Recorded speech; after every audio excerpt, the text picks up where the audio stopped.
الرحيم الحمد لله رب العالمين الحمد لله الذي لا يبلغ مدحته القائلون ولا يحسن معه المعدون ولا يؤدي حقه المجتهدون الذي ليس لصفته حد محدود ولا نعت موجود ولا وقت معدود ولا أجل ممدود فطر الخلائق بقدرته ونشر الرياح برحمته وبتد بالصخور ميدان على الغيب والصلاة والسلام على سيدنا ونبينا والشفيع ذنوبنا وطبيب نفوسنا سيدنا أبي القاسم محمد اللهم صل على محمد ولعنة الدائمة على أعدائهم أعداء الله أجمعين من يومنا هذا إلى يوم الدين رب اشرح لي صدري ويسر لي أمري واحلل عقدة من لساني يفقهوا قولي أما بعد فقد قال الحكيم في محكم كتابه الكريم وهو أصدق القائلين وقوله الحق بسم الله الرحمن الرحيم قل ما يعبأ بكم ربي لولا دعاؤكم صلوات محمد على محمد اللهم صل على محمد وعلى محمد نعرہ تکبیر اللہ اکبر نعرہ رسالت یا رسول اللہ نعرہ حیدری یا الہ نعرہ حیدری یا الہ برائے خوشنود محمد اور محمد علیہ السلام بلندتر صلوات اللہم صل علی محمد وعلى قل ما يعبأ بكم ربي لولا دعاؤكم قرآن مجید فرقان حمید کتاب ہدایت ضابطہ حیات قانون حیات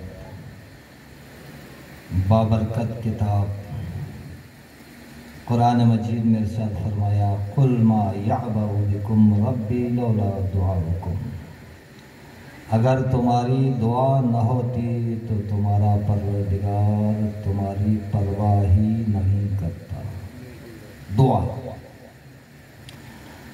5 چیزیں آپ کی خدمت میں پیش کرنے لگا ہوں 5 چیزیں بہت فائدہ مند چیزیں اگر غور فرمائیں اور عمل کرنے کی کوشش کریں تو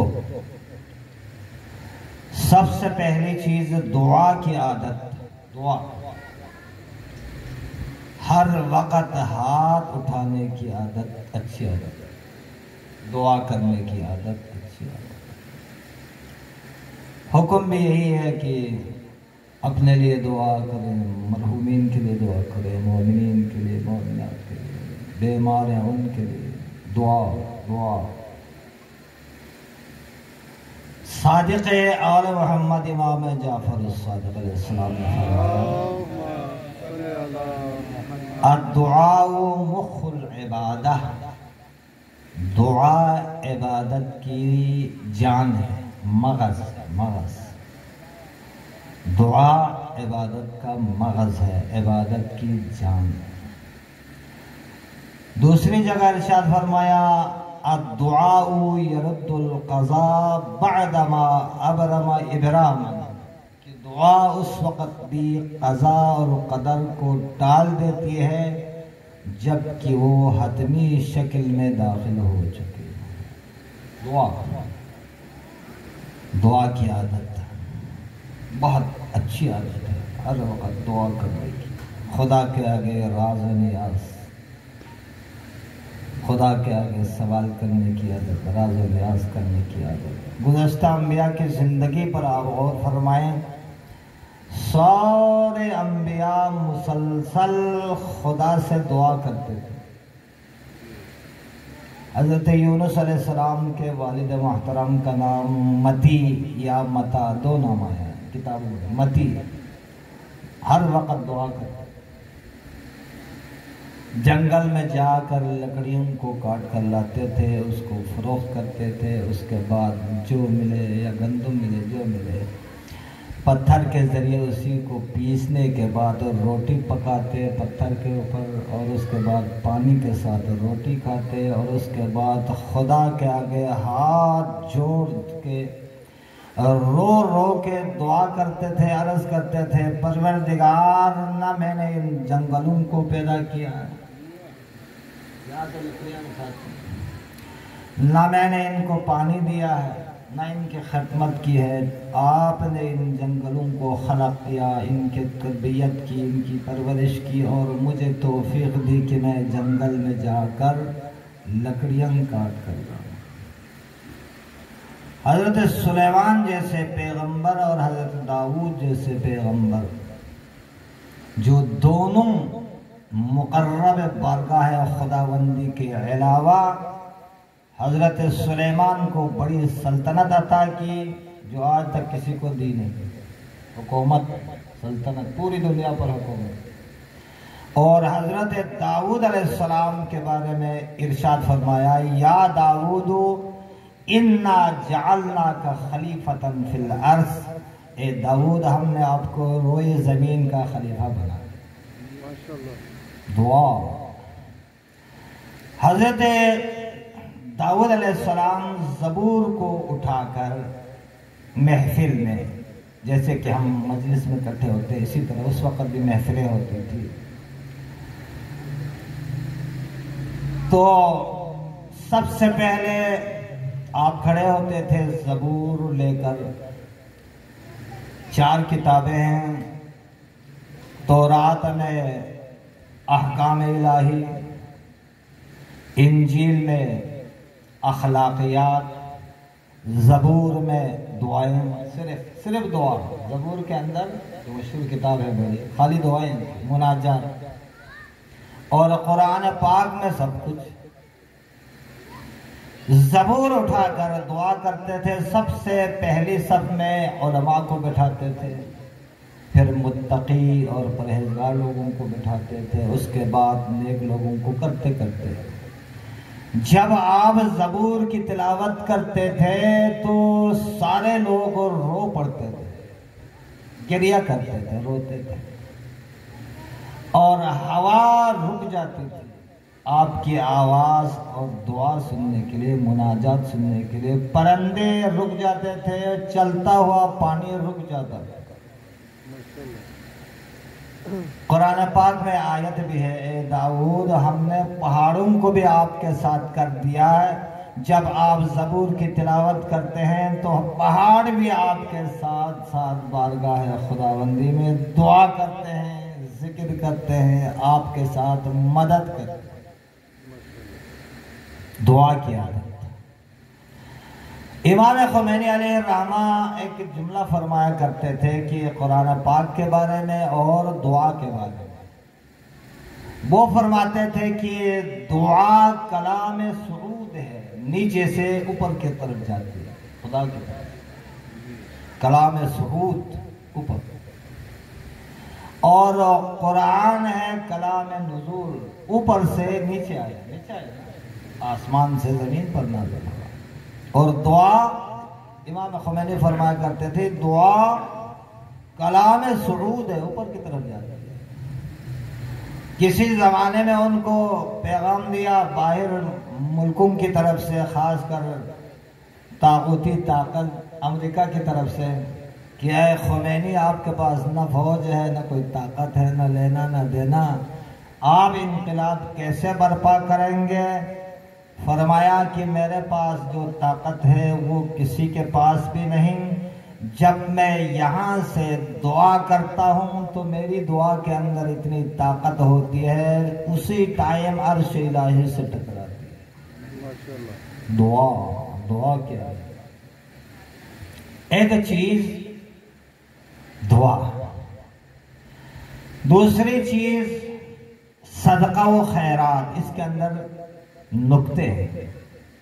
صدقہ و خیرات، صدقہ آپ سب جانتے ہیں بلاؤں کو دور کر دیتا ہے، بلاؤں کو ٹال دیتا ہے، خاص کر رات کا صدقہ، رات کے وقت صدقہ دیا جائے تو غضب الرحمن ختم ہو جائے۔ چھپا کر صدقہ دینا، اپنی جگہ، صدقہ و خیرات دینے سے بلائیں دور ہو جاتی ہے، صدقہ و خیرات روکنے کی وجہ سے بلائیں نازل ہوتی ہیں۔ غریب غربا کے حقوق ہوتے ہیں ہمارے اموال میں، ہمارے مال میں، ہماری دولت میں۔ اگر کسی کے پاس مال ہے، دولت ہے، تو اس کا اپنا نہیں سب کچھ، بظاہر تو اس کا اپنا ہے، لیکن غریب غربا کے حقوق ہوتے ہیں۔ اس کے اندر اللہ کا بھی یہ حکم ہے، خیرات کی شکل میں دو، صدقات کی شکل میں دو، تاکہ بلائیں ٹل جائیں اور تم محفوظ رہو اور تمہارے مال میں اضافہ دو۔ ماشاءاللہ۔ صدقہ و خیرات، اس کی بھی عادت ڈالیں۔ تیسری چیز مانع الزکوٰۃ، زکوٰۃ روکنا یہ خطرناک گناہ ہے۔ مانع الزکوٰۃ، اس کی بخشش نہیں ہے، زکوٰۃ روکنے والا اگر اس کے اوپر زکوٰۃ واجب ہو۔ مانع الزکوٰۃ، زکوٰۃ اگر کوئی روکے نہ دے غریب غربا کو، فقراء اور مساکین کو، تو اس کے نتیجے میں اس کے جانوریں، جتنی بھی جانور ہیں، مال مویشی فنا ہو جاتے ہیں، یعنی وہ مر جاتے ہیں۔ مال مویشیوں پر زکوٰۃ روکنے کا اثر پڑتا ہے کہ مال مویشیاں مر جاتے ہیں۔ چوتھی چیز سود کھانے سے، سود در سود۔ اس وقت جو حالات ہیں ملک میں، بلکہ تمام ممالک میں، سود کے اوپر سود، سود کے اوپر سود، بینکوں میں پھر مسائل بناتے ہیں آگے سے، فلاں بینک سناتے ہیں، فلاں بینک سود سے پاک ہے، فلاں بینک سود سے پاک ہے، کوئی سود سے پاک نہیں، سود در سود۔ اس کا نقصان کیا ہے؟ سود کھانے کا نقصان یہ ہے کہ سود کھانے کے بعد، سود جب عروج پر چلا جاتا ہے، یعنی سود در سود کھانا شروع کر دیتے ہیں، تو خدا کی طرف سے عذاب کی صورت میں زلزلہ آتا ہے۔ یہ جھٹکے محسوس کرتے ہیں کبھی کسی علاقے میں، کبھی کسی علاقے میں۔ 8-10 سال پہلے آپ کو پتہ ہے آزاد کشمیر میں جو زلزلہ ہے اور جو قیامت وہاں ٹوٹی، آپ سب کو پتہ ہے، تباہی ہو گئی تھی، تباہی، اتنے لوگ مر گئے تھے، مکان گر گئے، پتہ نہیں کیا کیا ہوتا۔ سود کھانے کی وجہ سے زلزلہ آتا ہے، اس سے بھی پرہیز کرنا چاہیے۔ اس کے بعد پانچویں چیز زنا ہے، گناہ کبیرہ، استغفر اللہ، زنا۔ قرآن پاک نے اعلان کر دیا وَلَا تَقْرَبُوا الزِّنَا، خبردار زنا کے قریب بھی مت جانا، إِنَّهُ كَانَ فَاحِشَةً وَمَقْتًا وَسَاءَ سَبِيلًا۔ یہ بہت غلط بات ہے، فاحشہ ہے، بے حیائی ہے، اللہ پسند نہیں کرتا، یہ غلط راستہ ہے زنا۔ اس کے اثرات اب لوگوں کو نہیں پتا، ان کے اثرات کیا ان کے مرتب ہوں گے بعد میں، ان کو نہیں پتا، جہالت کی وجہ سے۔ اگر پتا ہونا کسی کو جو وہ کام کر رہا ہے، کوئی بھی کام، دعا نہیں کر رہا، صدقہ خیرات نہیں دے رہا، زکوٰۃ نہیں دے رہا، نماز نہیں پڑھ رہا، اسی طرح گناہ کبیرہ کر رہا، اس کو نہیں پتا۔ اگر اس کو پتا ہوتا تو کبھی گناہ نہ کرتا۔ یہ جہالت کی وجہ سے ہم گناہ کرتے ہیں۔ اس کی ایک میں مثال عرض کروں کہ حضرت یوسف علیہ السلام کی خدمت میں سارے بھائی آ گئے، بعد میں ایک دوسرے کا تعارف بھی ہوا، پہچان گئے ایک دوسرے کو، تو انہوں نے معذرت کی۔ حضرت یوسف نے اس ادھر سے جواب دیا، تم معذرت کر رہے ہو جبکہ اذ انتم جاہلون، جبکہ تم جاہل تھے اس وقت میرے اوپر ظلم اور زیادتی کی، اب معذرت کر رہے ہو، اس وقت تم زیادتی کرتے رہے، ظلم کرتے رہے، اب معذرت کرتے ہو۔ اذ انتم جاہلون، جبکہ تم اس وقت تھے جاہل۔ اب فرض کریں کوئی مولوی صاحب، کوئی عالم گناہ کرے تو آپ عالم کہیں گے، آپ کہیں گے جاہل، علم تو ختم ہو گیا۔ علم تو فرار ہو گیا اس کے اندر سے، جہالت آ گئی علم کی جگہ۔ لہذا ارشاد فرمایا جہالت کی وجہ سے جو کچھ ہم کر رہے ہیں ہماری سمجھ میں نہیں آتی کہ ہم کر کیا رہے ہیں اور جا کس طرف رہے ہیں۔ مولا علی کا جملہ ہے رحم اللہ امرئن من اینا وفی اینا وإلی اینا، خدا رحمت کرے اس شخص پر اس کو یہ پتہ ہو، علم ہو کہ میں کہاں سے آیا ہوں اور میں کہاں رہ رہا ہوں اور میں نے کہاں جانا ہے۔ نہیں پتا، آیا کہاں سے یہ بھی نہیں پتا، رہ کہاں رہے اس کا بھی نہیں پتا، جانا کہاں اس کا بھی نہیں پتا۔ تو ان گناہوں کے اثرات کے بارے میں ہمیں پتہ نہیں چلتا، علم نہیں ہے، جہالت ہے، پتہ نہیں چلتا۔ حقیقت میں گناہوں کی وجہ سے انسان کے اندر کی تمام چیزیں ختم ہو جاتی ہے، بظاہر پھلتا پھولتا نظر آتا ہے اور وہ سمجھتا ہے کہ میں ٹھیک جا رہا ہوں۔ یہی بدبختی ہے اس کی۔ بلکہ سناتے بھی ہمیں کیا ہے، کاروبار ہے، روزگاری ہے، گاڑی ہے، مکان ہے، دکان ہے، یہ ہے وہ۔ گناہگار انسان کے اندر کی جو حالت خدا یا ان کے فرشتوں کو پتہ ہے، ہمیں پتہ چلے تو کبھی گناہ کی طرف نہ جائے، اندر سے ختم ہو جاتا ہے، ضمیر مردہ ہو جاتا ہے۔ وجدان، ضمیر کے علاوہ ایک اور طاقت ہوتی ہے انسان کے اندر، اسے کہتے ہیں وجدان، وہ ختم ہو جاتا ہے، ضمیر مردہ ہو جاتا ہے، گویا کہ ایک چلتی پھرتی لاش ہے، انسانیت اس کے اندر سے ختم ہو جاتی ہے، نکل جاتی ہے، نہیں پتا اس کا۔ بظاہر پھولتا پھلتا ہے تو کہتا ہے کہ میں ٹھیک جا رہا ہوں۔ اور بندہ خدا تو کہاں ٹھیک جا رہا ہے، تو جہنم کی طرف جا رہا ہے، اپنے آپ کے لیے گڑھا تیار کر رہا ہے جہنم کہ میں ٹھیک ہوں۔ ایک جوان سے کہا کہ ان کا سب کچھ سمجھ گیا، بندے خدا نماز کے لیے آؤ، یہ کرو وہ کرو، کیا ضرورت ہے، سب کچھ مل رہا ہے۔ اندر سے ساری چیزیں ختم ہو جاتی ہے، بظاہر پھولتا پھلتا نظر آتا ہے، حقیقت میں چلتی پھرتی لاش ہے۔ مولا علی نے بھی یہی فرمایا تھا، کچھ لوگ ایسے بھی ہوتے ہیں دنیا میں، چلتی پھرتی لاش ہے، اندر کچھ نہیں، نہ ایمان، نہ انسانیت، نہ ضمیر، نہ وجدان، نہ عقل، نہ ایمان، نہ ہدایت، نہ روحانیت، کوئی چیز اندر ہے ہی نہیں۔ بظاہر سب کچھ ہے، ہاں جی، بظاہر ماشاءاللہ کپڑے بھی ٹھیک ہیں، دکان بھی فرسٹ کلاس ہے، تو گاڑی بھی ہے، ساتھ کوٹھی بھی ہے، ساتھ عزت بھی ہے، ہاں جی، لوگ کہتے ہیں فلان صاحب، سیٹھ صاحب۔ یاد رکھیے سکندر اعظم ذوالقرنین بڑی دولت دی، بلکہ پوری دنیا پر حکومت کرتے رہے۔ وقت آخر وصیت کرتے ہوئے ارشاد فرمایا کہ میرے مرنے کے بعد میرے دونوں ہاتھ کفن سے باہر ہوئے۔ سوال کیا لوگوں نے کہ کیوں؟ فرمایا اس لیے تاکہ آنے والے لوگوں کو یہ درس ملے، سبق ملے، دنیا کا بادشاہ ذوالقرنین، سکندر اعظم ذوالقرنین بادشاہ دنیا سے جا رہا ہے، لوگوں دیکھو کوئی چیز میرے ہاتھ میں ہے، خالی ہاتھ جا رہا ہوں۔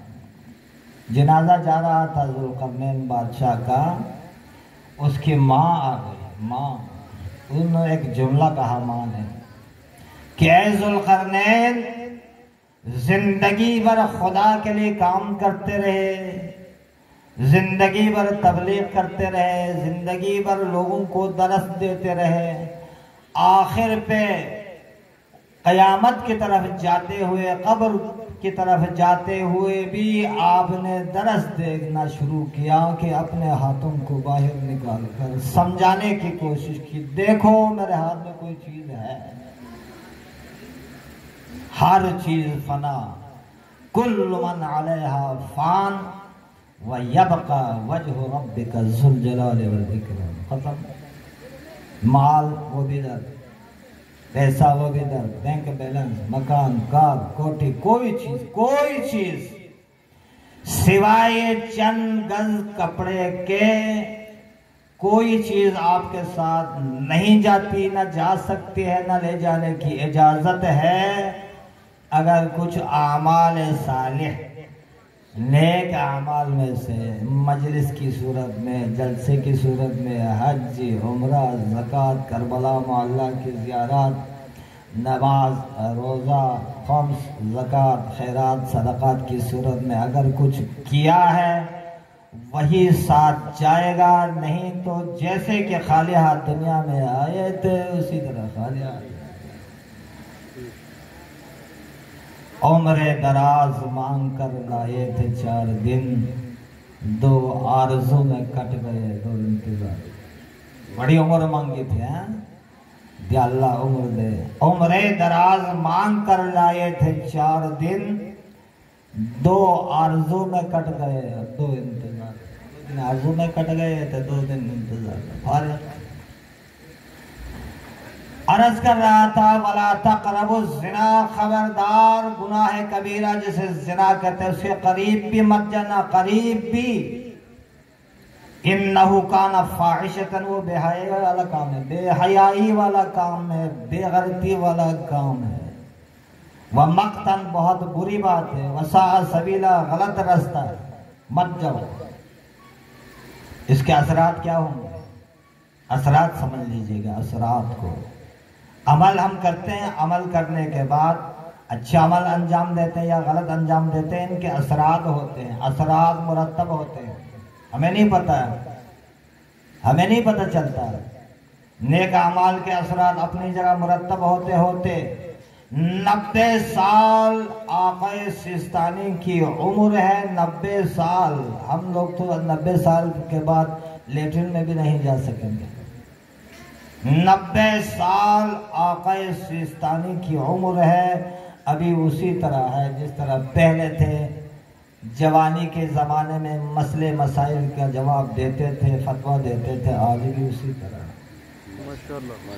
روٹی کھاتے وقت آہستہ آہستہ کھانا چاہیے، عمر میں حساب نہیں ہوگا وقت۔ روٹی کھاتے وقت کھانا، ایک نماز پڑھتے وقت آہستہ آہستہ پڑھیں، وہ وقت بھی شمار نہیں ہوگا زندگی میں۔ یہی وجہ ہے کہ 80 سال 90 سال اس سے بھی اوپر زندگی مجتہدین کی ہوتی ہے اور انہیں اسی طرح کوئی فرق نہیں ہے۔ وہی روحانیت، وہی کلام۔ آپ کہیں گے ان کے اندر یہ چیز کہاں سے آ گئی؟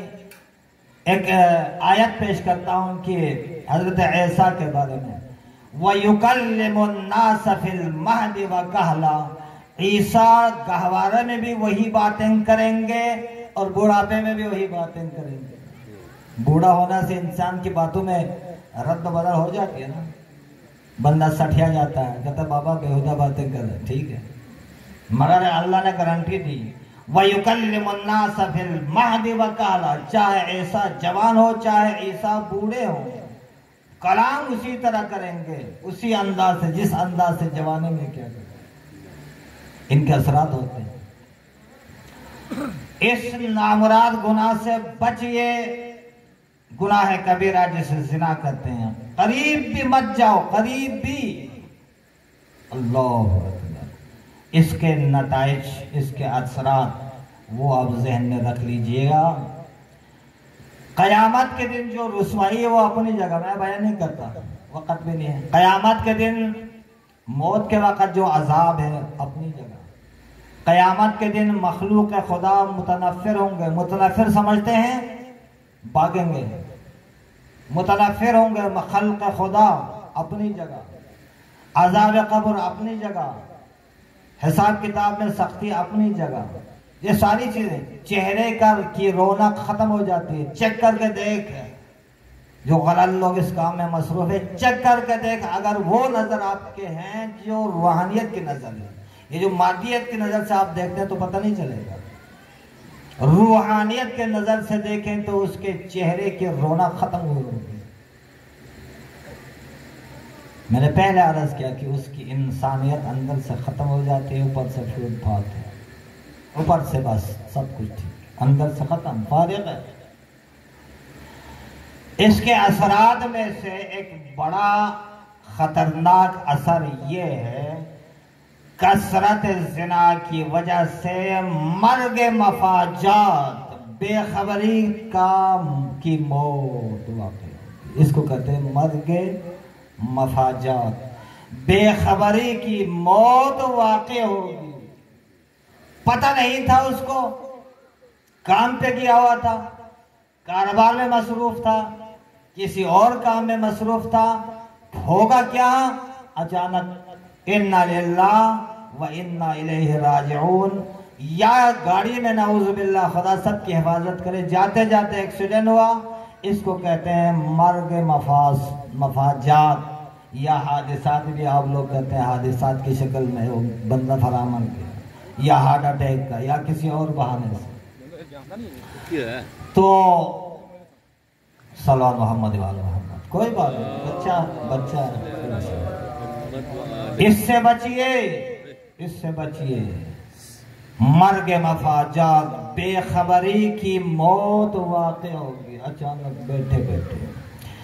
جس انسان کی موت کے وقت جس کی زبان پر لا الہ الا اللہ محمد الرسول اللہ علی ولی اللہ کے ساتھ توبہ نہ ہو، وہ یہ امید نہ رکھیں کہ میں آگے جا کے ٹھیک ہوں گا، میرے سارے معاملات ٹھیک ہوں، یہ امید نہ رکھیں۔ توبہ آخری میں دعا کرتے ہیں نا ہم لوگ، ہمارا انجام بخیر فرما، اس کا معنی یہ ہے کہ اے پروردگار، وقت آخر زبان پر کلمہ ہو، دل میں ذکر خدا ہو، یاد خدا ہو، اور توبہ کرنا نصیب ہو، وقت آخر۔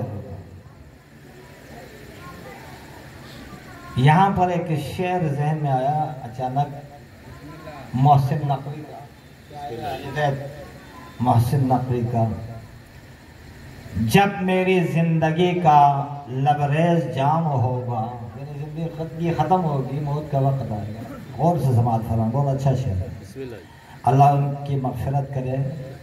عاشق حسین، عاشق رسول، سید بھی تھے اور آخر پہ شہید ہو گئے۔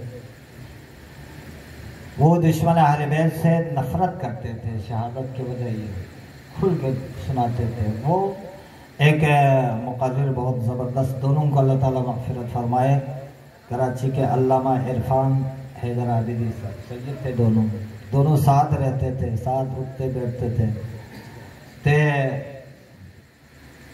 آل محمد کی محبت سے لبریز تھے۔ انہوں نے دو شعر کہے، میں دونوں سناتا ہوں آپ کو۔ جب میری زندگی کا لبریز جام ہوگا، اس وقت میری زبان پر حیدر کا نام ہوگا۔